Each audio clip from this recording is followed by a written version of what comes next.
My name is Ankit Sharma. आज हम लोग डिस्कस करने वाले chapter number 14 biomolecules. Chapter biomolecules polymer और chemistry in everyday life is very important chapter.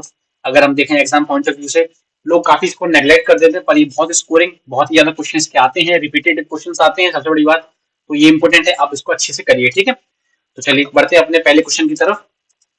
तो पहला क्वेश्चन क्या बोल रहा है कि which of the following hydrocarbon carbohydrate does not satisfy the formula CxH2O इनमें से कौन सा फॉर्मूला इसको सेटिस्फाई नहीं करता है? ग्लूकोज का सी से है ना, तो इनमें से कौन सा फॉर्मूला इसको सेटिस्फाई नहीं करता है? That option number 6 is the correct answer. देखो ये और ये ऑलमोस्ट इन जो इनका फॉर्मूला है वो आप देखेंगे कि वो सेम ही रहता है। आपको पता होगा कि देखो ग्लूकोज में कौन सा ग्रुप लगता है, फ्रक्टोज में कौन सा लगता है, लैक्टोज में कौन सा लगता है। आपको पता चाहिए कि लैक्टोज दूध में बहुत पाया जाता है, ग्लूकोज भी, है ना। तो जो इनमें से जो फॉर्मूला है CxH2O ये फॉर्मूला ऑप्शन नंबर सी में बिल्कुल भी नहीं लगता है ना। So option number C is the correct answer. आप ये पूछेंगे सर देखो भाई, मुझे ए बी और डी का पता था कि हाँ ये फॉर्मूला इसी के लिए होता है, फ्रक्टोज, ग्लूकोज और लैक्टोज यानी कि फॉर कार्बोहाइड्रेट्स। पर मुझे पता था कि ऑप्शन नंबर डी का नहीं पता, तो मैंने एक तरह से इससे भी अप्रोच किया, है ना। So option number D will be the correct answer. चलो अब बढ़ते क्वेश्चन नंबर 2 की तरफ। क्वेश्चन नंबर 2 क्या बोल रहा है कि which of the following carbohydrate does not have the formula C12H12O11 इनमें से कौन सा कार्बोहाइड्रेट का ये फॉर्मूला नहीं है? तो देखो सुक्रोज, एलेक्टो लैक्टोज और मेल्टोज ये इसका फॉर्मूला है। इसका फॉर्मूला क्या है? C12H22O11, है ना। पर ग्लैक्टोज का ये फॉर्मूला नहीं है। ग्लैक्टोज क्या है? ये मोनोसेक्राइड है। ये क्या है? मोनो SACC मोनोसेक्राइड है विद फॉर्मूला। इसका फॉर्मूला क्या होता है? लिखता हूं फॉर्मूला C6H12O6, है ना। ये फॉर्मूला है। चलो ऑप्शन नंबर 2 भी हो गया। क्वेश्चन नंबर 2 भी हो गया, sorry not option number 2। Question number 3 क्या बोल रहा है कि which compound with the formula, compound with the formula, formula क्या है? C2H4O2। C2H4O2 का कौन सा फॉर्मूला होने वाला है? देखो जैसे जैसे कि मान लो कार्बोक्सिलिक ग्रुप है, तो कार्बोक्सिलिक ग्रुप कौन सा हो गया?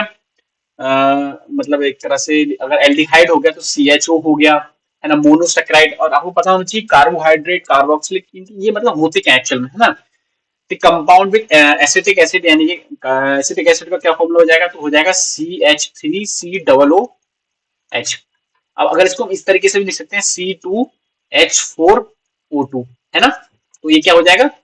जो क्वेश्चन में मेंशन है वो, तो option number B will be the correct answer, that is carboxylic acid या फिर एसिटिक एसिड, ठीक है। चलो क्वेश्चन नंबर 4 पे चलते हैं। क्वेश्चन नंबर 4 क्या बोल रहा है? क्वेश्चन नंबर 4 बोल रहा है identify the correct formula, identify the correct formula for a carbohydrate rhamnose. इसका हमें करेक्ट फॉर्मूला निकालना है, ठीक है। तो ये कौन से कार्बोहाइड्रेट का एग्जांपल है? Example of carbohydrate that does not satisfy the general formula. देखो ये जनरल फॉर्मूला है कार्बोहाइड्रेट का, दैट इज CxH2O। ये जनरल इस फॉर्मूले को सेटिस्फाई नहीं करता है ना। ये इस फॉर्मूले को सेटिस्फाई नहीं करता है। और हम देख लेते हैं कि कौन, देखो अब इनमें से कौन सा इस फॉर्मूले को सेटिस्फाई कर रहा है, इसको ऑप्शन से चेक कर लेते हैं। तो अगर आप देखेंगे ऑप्शन नंबर बी, अगर आप ए को देखेंगे तो देखो अगर जहां पे x is equal to Y होगा, x is equal to Y, देखो फॉर्मूला क्या है? CxH2O। जहां पे x is equal to Y होगा वहां पे फॉर्मूला सेटिस्फाई हो रहा होगा। तो देखो x is equal to Y यानी 5 इज इक्वल टू 5, यहाँ 6 इज इक्वल टू 6, है ना। लेकिन अच्छा अच्छा यहाँ पे ये 11 होगा, है ना। ये 11 होने वाला है, 12 गलती कर दी है। लेकिन वहीं पे अगर आप देखें इसको ऑप्शन नंबर बी को, तो ये सेम नहीं है, x is equal to Y नहीं है। तो option number B will be the correct answer, ये ठीक है। चलो अब बढ़ते क्वेश्चन नंबर 5 की तरफ। क्वेश्चन नंबर 5 क्या बोल रहा है? क्वेश्चन नंबर 5 बोल रहा है कि which of the following class of compound is not part of large group of carbohydrate. मतलब कौन सा class large group of carbohydrate का पार्ट नहीं है मेंशन कर रखा है। ठीक है, देखो जैसे कि poly amino aldehydes and poly halo aldehydes do not contain OH group. ठीक है, and poly hydroxy carboxylic acid do not contain CHO और कीटो ग्रुप, है ना। These also do not produce OH substituted compound on hydroxyl. तो अगर बात करें तो option number C will be the correct answer. ठीक है, चलो यार देखो थोड़ा सा ना आप इसको याद कर लीजिए, समझ लीजिए, और ये क्वेश्चन डायरेक्टली ऐसे ही पूछे जाते हैं। अगर आपको लगे कि भाई थोड़ा डिफिकल्ट है, समझ में नहीं आ रहा, तो एक बार अपने नोट्स रिवाइज करो, है ना, क्योंकि इसको समझाने में पूरा आपको पूरा बेसिक्स आने चाहिए कि भाई ये कैसे हो रहा है ना। चलो, विच of the following carbohydrate is not a sugar, इनमें से कौन सा कार्बोहाइड्रेट शुगर नहीं है। देखो ग्लूकोज, लैक्टोज और फ्रक्टोज ये तो है। ठीक है, ऑप्शन नंबर डी को अगर देखें तो ये नहीं है। Glucose, fructose are examples of compound which are sweet, है ना, इन टेस्ट कॉल्ड शुगर। ठीक है, लेकिन भाई cellulose is not example of sweet और a sugar. So option number D will be the correct answer. Option में नॉट पूछा है, देखो नॉट पूछा है ना। चलो अब चलते हैं क्वेश्चन नंबर 7 की तरफ। क्वेश्चन नंबर 7 क्या बोल रहा है कि which of the following is not an polysaccharide, इनमें से कौन सा पॉलीसेकेराइड नहीं है। तो पॉलीसेकेराइड का मतलब क्या हो गया, polysaccharide are those carbohydrate which yield very very large number of monosaccharide unit. मतलब पॉलीसेकेराइड में अंदर खुद से मोनोसेकेराइड यूनिट होती है दैट इज ग्रेटर देन 10, है ना। तो अगर बात करें तो ऑप्शन नंबर नॉट पूछा है। देखो सेलुलोज तो है पॉलीसेकेराइड, स्टार्च भी है और ग्लाइकोजेन भी है, जो नहीं है वो है क्या, ऑप्शन नंबर बी। ठीक है, चलो बढ़ते हैं क्वेश्चन नंबर 8 की तरफ। 8 क्वेश्चन क्या बोल रहा है कि identify the monosaccharide from the following. अभी हमने पिछले में क्या देखा था, पिछले में देखा था कि सेलुलोज, स्टार्च और ग्लाइकोजीन है, क्या है, ये है एक पॉलीसेकेराइड, है ना। अब इसमें क्या यहाँ में क्या बताना है, पॉलीसेकेराइड बताना है, वहां हमें नहीं बताना था, है ना। तो इसमें क्वेश्चन नंबर 8 में अगर मोनोसेकेराइड्स क्या है, monosaccharides are the simplest form of hydro carbohydrate which cannot be hydrolyzed into simpler unit, है ना। तो ऑप्शन नंबर ए, इसका इसका क्या फॉर्मूला है, दैट इज C5H10O4, है ना। तो दिस इज अ मोनोसेकेराइड। अब यहाँ पे देखो x is not equal to y है ना, याद रखना इसमें। चलो अब बढ़ते हैं क्वेश्चन नंबर 9 की तरफ। क्वेश्चन नंबर 9 क्या बोल रहा है कि raffinose is an example of an, ये किसका एग्जांपल है, तो इसका फॉर्मूला लिख लेते हैं, that is C18H32O16 is an ये क्या है, ये is an oligosaccharide which is hydrolysed gives 3 different monosaccharides. इससे टूट के 3 डिफरेंट मोनोसैकेराइड्स बनते हैं, that is galactose, glucose and एक क्या बनता है, फ्रक्टोज। ठीक है, हेंस एक तो ये क्या, एक तरह से इसमें 3 मोनोसैकेराइड्स बन रहा है, तो ये क्या बन जाएगा, ट्राइसैकेराइड बन जाएगा। तो ट्राइसैकेराइड यानी कि option number C will be the correct answer, है ना।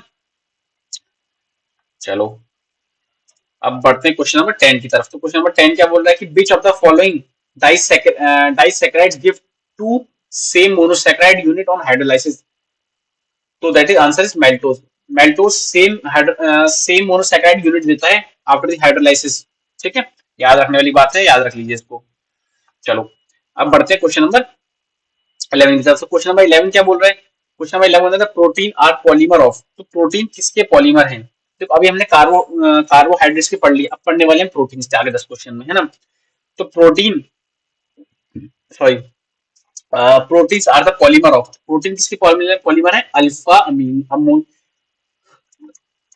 अमीनो के, ठीक है, अमीनो एसिड इसके हैं। तो option number A will be the correct answer, है ना, option number A.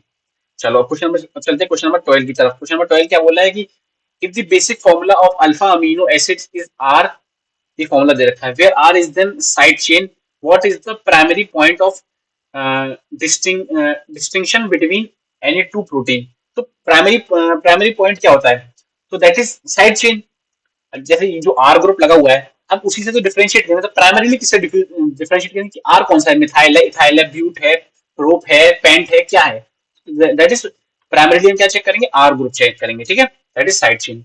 Option number C will be the correct answer ना।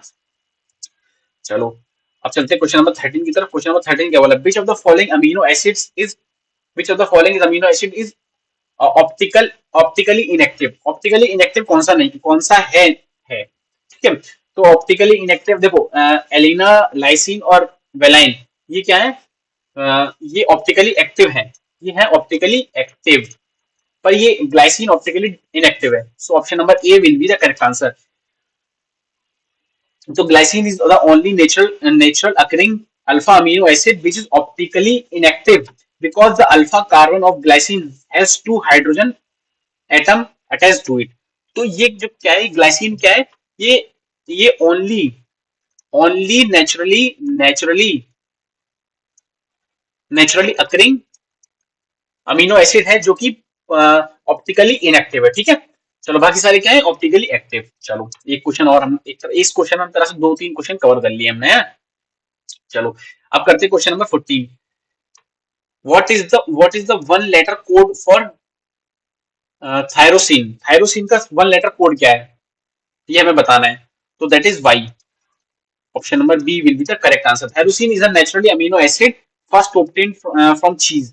ये किससे ऑब्टेन बनता है, किससे मिलता है, चीज से, ठीक है। Hence the name, hence the name, it has the 4 hydro hydroxyl phenyl methyl side chain, the 3 letter, और जो its 3 letter symbol is T Y R, है ना। तो इसको टी वाई आर से भी करते हैं, और जो किस लेटर से रिप्रेजेंट करते हैं, that is Y. So option number B will be the correct answer, ठीक है। कई बार क्या करना पड़ता है, नहीं कुछ चीजें लिख के रखनी पड़ती हैं आपको बताने से पहले, ताकि याद रहे, क्योंकि इतना सारा सेशन में मैं आपको डिलीवर कर रहा हूँ, कुछ चीजें मैं भी भूल जाता हूँ। कि मैं इसलिए मैं क्या है ना, मैंने अपने शॉर्ट्स नोट्स बना रखे हैं, तब जब भी आपसे मैं बात करता हूँ अपने ऊपर नीचे रखता हूँ मैं, ताकि मैं आपको उस समय जब मैं भूल जाऊँ तो आपको डिलीवर कर सकूँ, है ना। तो कई बार ऐसा हो जाता है, भाई करना पड़ता है यार। देखो अगर आपको लॉन्ग टर्म में चीजें याद रखनी है, तो आप शॉर्ट नोट्स बनाओ अपने। मैं जो पढ़ा रहा हूँ आपको, उसको समझा रहा हूँ, तब मैं खुद बना के रखता हूँ, तो आप क्यों नहीं बना सकते। अपनी एक पॉकेट डायरी बनाओ, जो भी दिक्कत है लिख लो उसमें, है ना। मेरे पास भी एक पॉकेट डायरी हमेशा रखता हूँ अपने पॉकेट में, ठीक है। चलो क्वेश्चन नंबर 15 क्या बोला है, which of the following amino acids are aromatic in nature. कौन इनमें से कौन सा amino acids aromatic in nature है। तो that is histidine, this is aromatic in nature, aromatic in nature. तो amino acids can be aromatic only if their side chain consist of an aromatic compound. जैसे कि जो जो are group लग रहा था अमीनो एसिड में, वो अमीनो एसिड्स कब एरोमेटिक हो सकते हैं, कब, जब उनकी जो साइड चेन है वो एक एरोमेटिक चेन हो, ठीक है। तो option number D will be the correct answer, that is histidine, ठीक है। चलो अब बढ़ते हैं क्वेश्चन नंबर 16 की तरफ। क्वेश्चन नंबर 16 क्या बोल रहा है कि which of the following is a non essential amino acid. Non essential amino acids कौन से हैं। So option number B that is glutamine, this is a non essential amino acids, ठीक है। यार essential amino acid, non essential amino acid आपको finger tips पे याद होने चाहिए। मैं बता रहा हूँ ये बहुत इंपॉर्टेंट है, बहुत बार ये क्वेश्चन पूछा गया है। अब मैं ये बात मैं लिख के दे रहा हूँ कि ये क्वेश्चन फिर से पूछे जाएंगे। आप बोलेंगे कि भैया अगर आप ये क्वेश्चन गलती करते हो ना, तो आप याद रखना, आप जानबूझ के अपने नंबर गवा रहे हो, अपनी रैंक नीचे ला रहे हो, ठीक है। और अपने ड्रीम कॉलेज या फिर ड्रीम यूनिवर्सिटी में नहीं जा पा रहे हो। मैं लिख के दे रहा हूँ इस चीज को, ये क्वेश्चन बहुत इंपॉर्टेंट है, आते ही आते हैं हर बार, बोर्ड में पूछे जाते हैं, सीबीएसई में पूछे जाते हैं, नीट में पूछे जाते हैं, सीयूटी में भी लास्ट टाइम पूछे गए थे, है ना। चलो अब बढ़ते हैं क्वेश्चन नंबर 17 की तरफ। क्वेश्चन नंबर 17 क्या बोल रहा है कि which of the following is a neutral ammonia acid. Neutral neutral कौन सा एसिड है बताना है हमें, दैट इज ग्लाइसिन, है ना, that is glycine. Option number A will be the correct answer. चलो अब अच्छा ये 18, क्वेश्चन नंबर 18 पे चलते हैं। 8 लिख गया यहाँ पे कि cysteine is an ammonia acid. ये कौन सा अमोनिया एसिड है, ये बताना है हमको। तो that is sulphur containing ammonia acid है ये। Option number D will be the correct answer for this, option number D, है ना। It is a semi essential neutral, it is a semi essential, ये एक सेमी एसेंशियल है, और ये neutral amino acid है। ये क्या है, मैं लिख लेता हूँ यहाँ पे, न्यूट्रल, ये न्यूट्रल अमीनो एसिड है, और ये सेमी एसेंशियल है, ठीक है, याद रखिए। और ये क्या है, ये एक एलिफेटिक भी है, और कंटेन सल्फर, ठीक है।